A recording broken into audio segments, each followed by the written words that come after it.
Bine ați venit, dragilor din Zodia Vărsător, oriunde v-ați afla în această lume. Sunt încântată să fim din nou împreună la o nouă lectură pentru perioada 16-22 februarie, așa că toți cei care aveți nu doar soarele, ci și luna, Venus sau poate ascendentul în Zodia Vărsător, această lectură este de asemenea și pentru voi. Ca de obicei, nu uitați, este totuși o lectură general colectivă, așa că vă rog să luați doar ceea ce va rezona cu voi.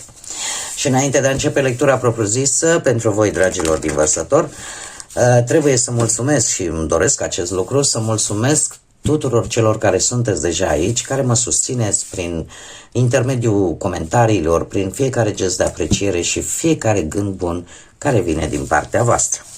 Dacă sunteți aici pentru prima dată, eu vă urez bun venit și dacă la finalul acestei lecturi simțiți că mesajele vă aduc claritate, ghidare sau poate liniște interioară, atunci vă invit cu mare drag să vă abonați și desigur puteți susține acest canal printr-un simplu like. Atât abonarea cât și like-ul sunt gratuite. Unicul lucru necesar este decât dorința voastră. Și haideți să vedem, dragilor din Vărsător, ce este important de știut pentru voi în această săptămână 16-22 februarie. Să vedem.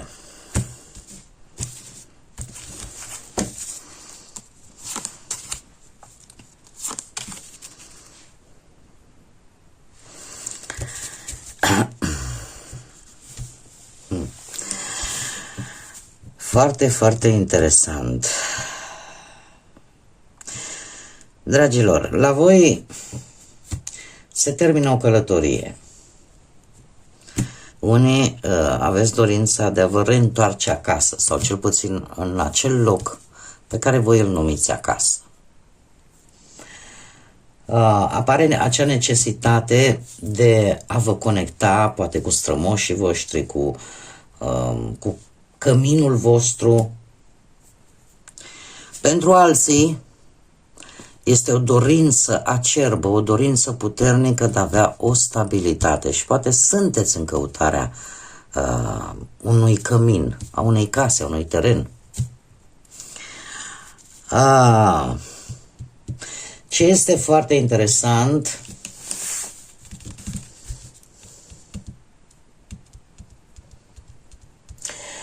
e posibil să, pe mai ales pentru cei, și nu numai, dar pentru cei care sunteți deja într-o pereche, este un cel comun. Cred că avem numărul 44. De 2 ori 4. E ca și cum două energii vor aceeași stabilitate, dar la același nivel de dorință. Pe de altă parte, tind să cred că mulți dintre voi sunteți foarte atașați de animăluțe, de tot ce este natură, de ceea ce vă înconjoară și este un criteriu care va, cum să spun eu, un criteriu principal al acestei căutări. Pentru cei care caută, cum am mai spus, găsirea unui cămin, a unui loc. Pentru cei care simt să se reîntoarcă acasă, simt să se reîntoarcă în acele locuri în care voi v-ați simțit bine, în care energia a fost una benefică pentru voi. Pe de altă parte, și mai mult generalizând, putem vorbi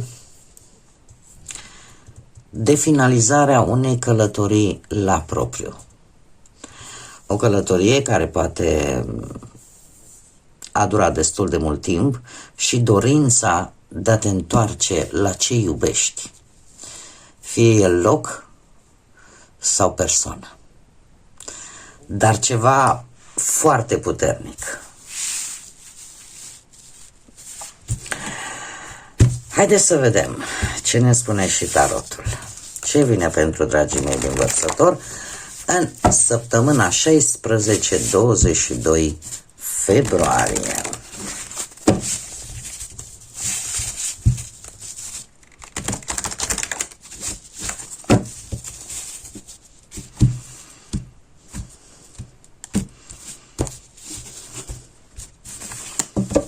frumoasă energie. Hei, hei, hei, haideți să vedem. Și ia uite, dorința aici. Hai să vedem și celelalte cărți.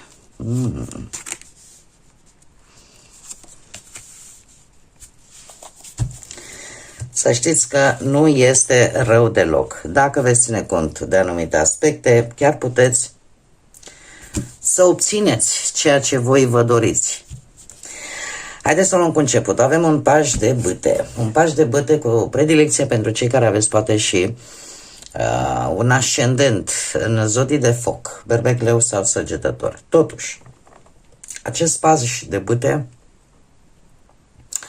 îmi vorbește despre o perioadă de schimbări în viața voastră. Despre o perioadă în care veți descoperi lucruri importante care să vă ajute în ceea ce voi vă doriți să vi se îndeplinească, sau în proiectul vostru, în planul vostru. Pe de altă parte, poate aceste descoperiri, aceste informații vă ajută să vedeți mult mai bine cum trebuie să acționați.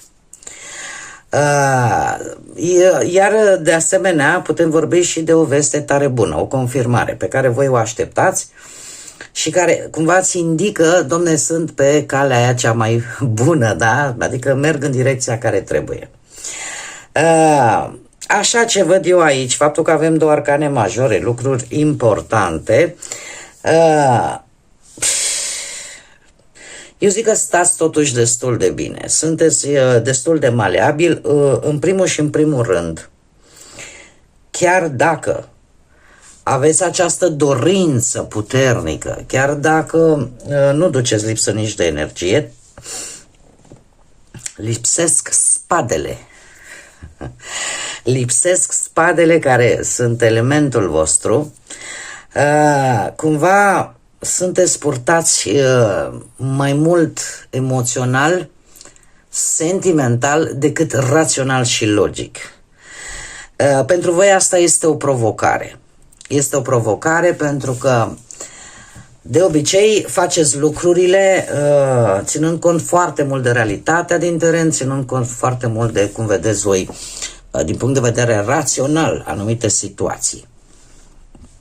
Dar în această săptămână se pare că emoția, se pare că dorința este mai presus de tot și de toate. Ce este foarte interesant, acest paj de bâte ne poate vorbi de o energie tânără care să aibă un rol. Să aibă un rol, aș spune, destul de important. Eu, din ce văd aici, are intenții totuși bune această energie. Poate sau nu să aibă legătură cu zodiile de foc, berbec, leu, săgetător, dar se pare că vine cu o ofertă. Și nu cu una, probabil că cu mai multe variante. Dar haideți să le luăm pe rând. Ce este defavorabil pentru voi? Nu vă grăbiți. Dorința este mare. Avem carul care, chiar dacă aduce hotărâre, chiar dacă aduce voință puternică, totuși păstrați un limite legale, ca să zic așa, echilibrate. De asemenea, e posibil ca o situație legată de un vehicul ori să nu vă iasă, ori să vă pună un pic de piedici. Bani legați de un vehicul, un autoturism, nu știu, ceva mobil, ceva care se mișcă. Și dacă zodia Rac vă spune ceva, sau are vreo legătură cu această situație. Dar, în general,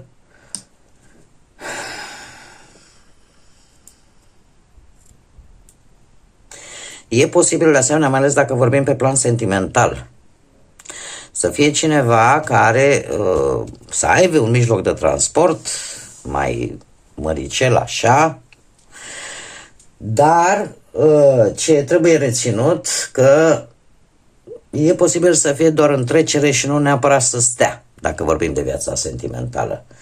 S-ar putea să-și vadă de drumul său. De ce? Posibil să nu-și asume anumite responsabilități. În schimb, ce este favorabil pentru voi în această săptămână? Multe oferte și veți ști să alegeți. Cred că asta este cel mai important. Sunt multe oferte pe care le veți avea în ceea ce vă interesează pe voi, dar în același timp veți ști să faceți diferența, ca să spun așa, între acele oferte înșelătoare și acele care într-adevăr contează și sunt bune pentru voi. Sau cel puțin putem vorbi de voi și de faptul că veți ști să evaluați foarte bine ce oferte, ce oportunități vin către voi, în așa fel încât să alegeți ce este mai bun. Pe de altă parte,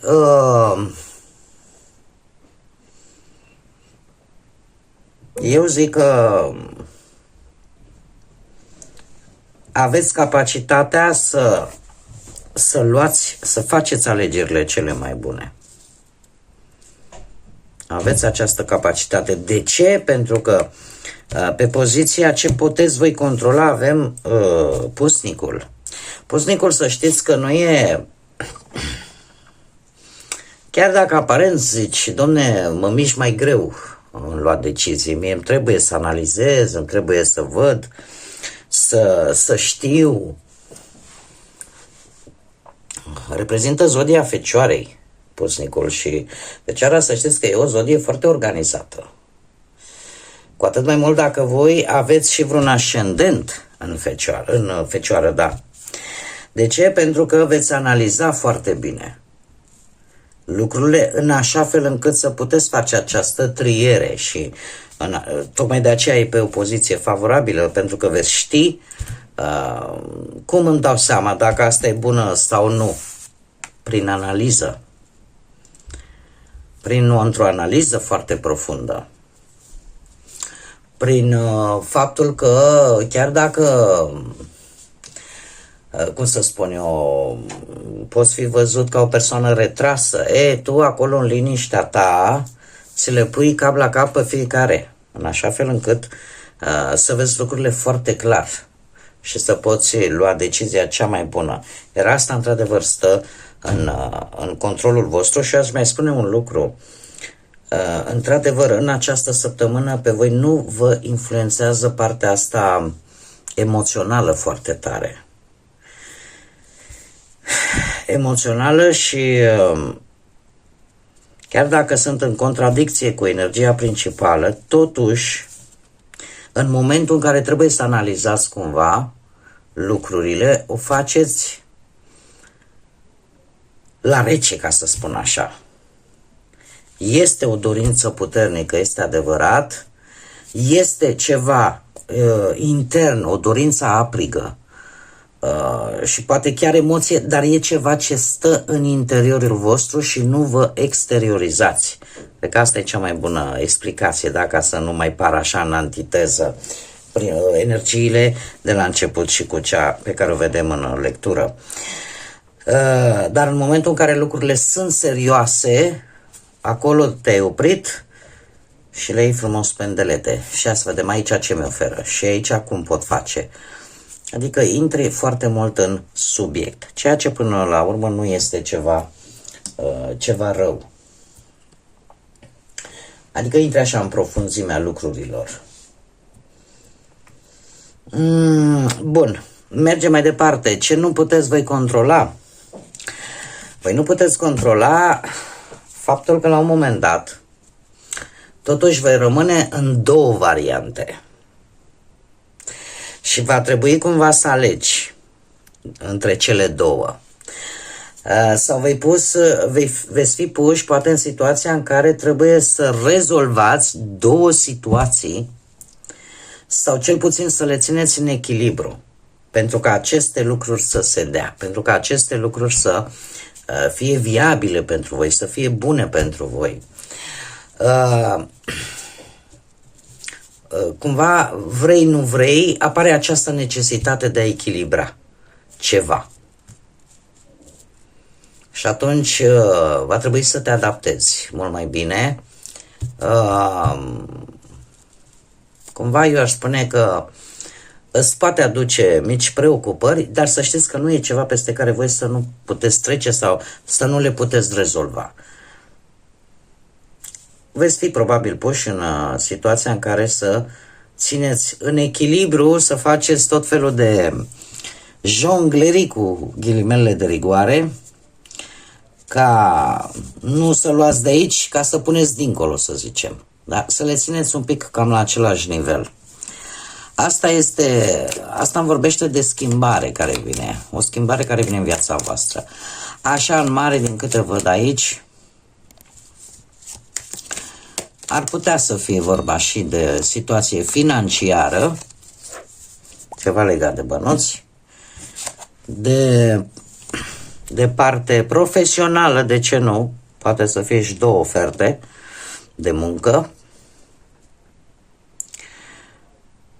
sau pur și simplu, dacă vorbim de viața socială, să încerci să ții în echilibru și ceea ce tu îți dorești, visul tău, cu ce ai acasă, să zicem, cu relația ta, cu viața ta socială.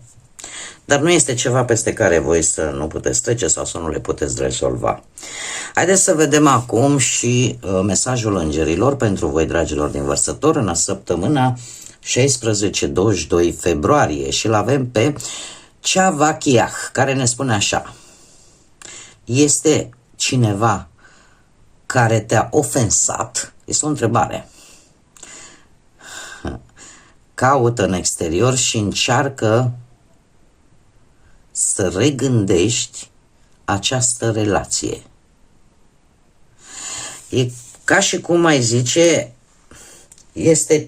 te simți ofensat de către cineva, mai bine zis. Bine, că dacă stau să mă uit mai bine, da.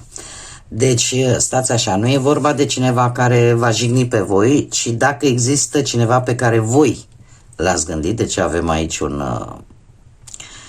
și cu ochelari și cu scrisul ăsta așa deschis pe deschis, dar este cineva pe care tu simți că l-ai jignit, caută-l și încearcă să te reconectezi cu această persoană.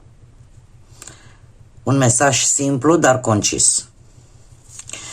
Și mai avem mesajul lui Omael, care spune să ai răbdare.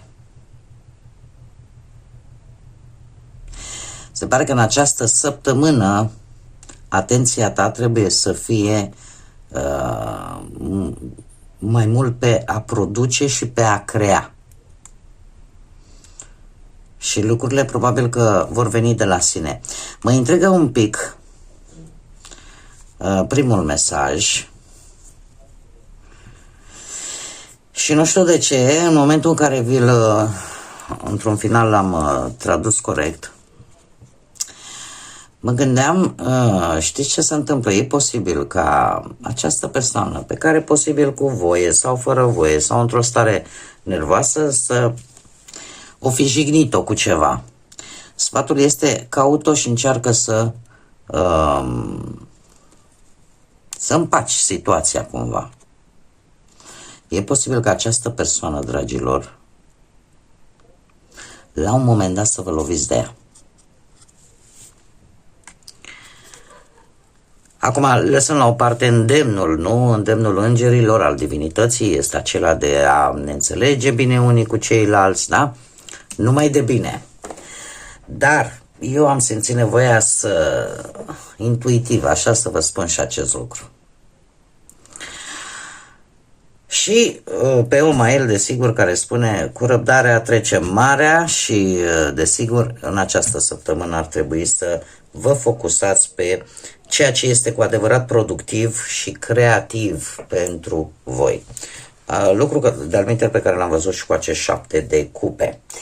Bun, dragii mei, cam acestea au fost mesajele pentru voi. Eu sper din suflet ca această lectură să vă fie adus așa ghidare, claritate, de ce nu o nouă viziune asupra vieții în general.